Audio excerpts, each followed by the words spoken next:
بسم اللہ الرحمن الرحیم۔ السلام علیکم۔ آج میں آپ کو خارش کے بارے میں بتاتا ہوں، بیرونی ہو یا اندرونی ہو۔ یہ بلغمی رطوبات کی وجہ سے خون سیاہ ہو جاتا ہے، خارش کرنے میں مزہ بھی آتا ہے لیکن زخم بن جاتے ہیں، بعض اوقات لکیریں بن جاتی ہیں، بعض اوقات ایسا لگتا ہے جیسے خون بہنے لگا۔ یہ آپ کو میں نسخہ دے دیتا ہوں۔ نسخہ دینے سے پہلے آپ سے کئی بار ریکویسٹ کی کہ آپ برائے مہربانی میرے برڈ سنشائن 7464 میرے یوٹیوب چینل کو سبسکرائب کر دیا کریں، لائک کر دیا کریں۔ یہ بہترین چیز ہے۔ خشک خارش اندرونی ہو یا بیرونی، اس کو دوا بنائیں اور آرام پائیں۔ برکنیر خشک یہ 2 تولہ ہے، گندک آملہ سار 1 تولہ ہے اور روغن سرسوں 5 تولہ۔ تمام ادویات کو پاؤڈر بنا کر روغن سرسوں میں مکس کر کے آگ پر رکھنے سے مرہم بن جائے گی،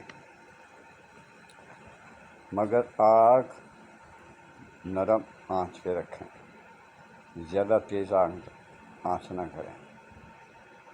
جب آپ دیکھیں کہ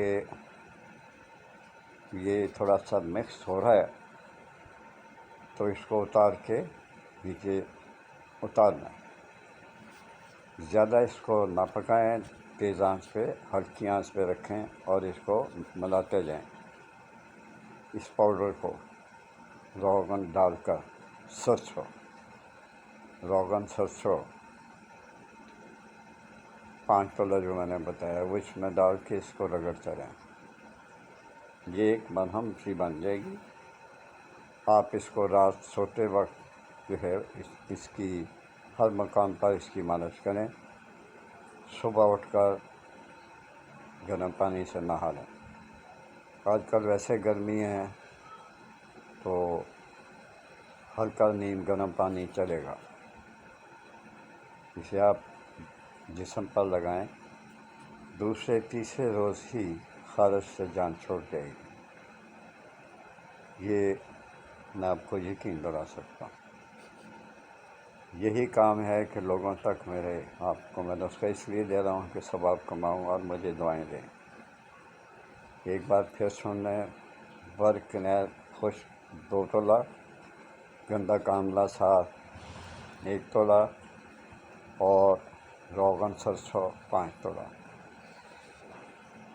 جو برکنیر خشک اور گندک آملہ سار ان 2 چیزوں کو ان کا پاؤڈر بنائیں اور آگ پہ چڑھا دیں تیل ڈال کر، اسی میں تیل ڈال کر آگ پہ ہلکی آنچ پہ چڑھا دیں، دوسرے تیسرے دن میں آپ کی جان خارش سے چھوٹ جائے گی۔